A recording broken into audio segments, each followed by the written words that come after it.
బంగారం ధర మళ్లీ పెరిగింది. నిన్న 10 గ్రాముల 24 క్యారెట్ల గోల్డ్ పై 710 రూపాయలు తగ్గిన బంగారం ధర ఇవాళ మళ్లీ పెరిగింది. ఉదయం నమోదైన వివరాల ప్రకారం చూస్తే 10 గ్రాముల 24 క్యారెట్ల గోల్డ్ పై 380 రూపాయలు పెరిగింది. మరోవైపు వెండి ధరలో ఎలాంటి మార్పులు చోటు చేసుకోలేదు.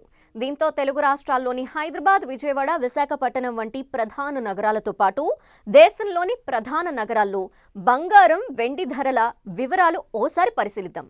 తెలుగు రాష్ట్రాల్లో ఇవాల్టి ధరలు. తెలుగు రాష్ట్రాల్లోని ప్రధాన నగరాలైన విజయవాడ, హైదరాబాద్, విశాఖపట్నం తదితర ప్రాంతాల్లో బంగారం ధర పెరిగింది. 10 గ్రాముల 24 క్యారెట్ల గోల్డ్ పై 380 రూపాయలు పెరగ్గా 22 క్యారెట్ల బంగారంపై 400 రూపాయలు పెరిగింది. హైదరాబాద్, విజయవాడ, విశాఖపట్నంలో 10 గ్రాముల 22 క్యారెట్ల పసిడి ధర 79,800 రూపాయలు కాగా 24 క్యారెట్ల ధర 87,050 రూపాయలు. దేశవ్యాప్తంగా ఇవాల్టి బంగారం ధరలు పరిశీలిస్తే ఢిల్లీలో 22 క్యారెట్ల 10 గ్రాముల ధర 79,950 రూపాయలు కాగా 24 క్యారెట్ల ధర 87,200 రూపాయలు.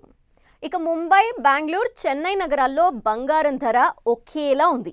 10 గ్రాముల 22 క్యారెట్ల పసిడి ధర 79,800 కాగా 24 క్యారెట్ల ధర 87,050 రూపాయలు. ఇక వెండి ధర ఇలా. హైదరాబాద్, విజయవాడ, విశాఖపట్నంలో వెండి ధరలో ఎలాంటి మార్పులు చోటు చేసుకోలేదు. దీంతో కిలో వెండి ధర 1,07,000 వద్ద కొనసాగుతుంది. ఇక ఢిల్లీ, ముంబై, బెంగళూరు నగరాల్లో కిలో వెండి ధర 99,500 రూపాయలు. చెన్నైలో కిలో వెండి ధర 1,07,000 రూపాయలుగా నమోదైంది.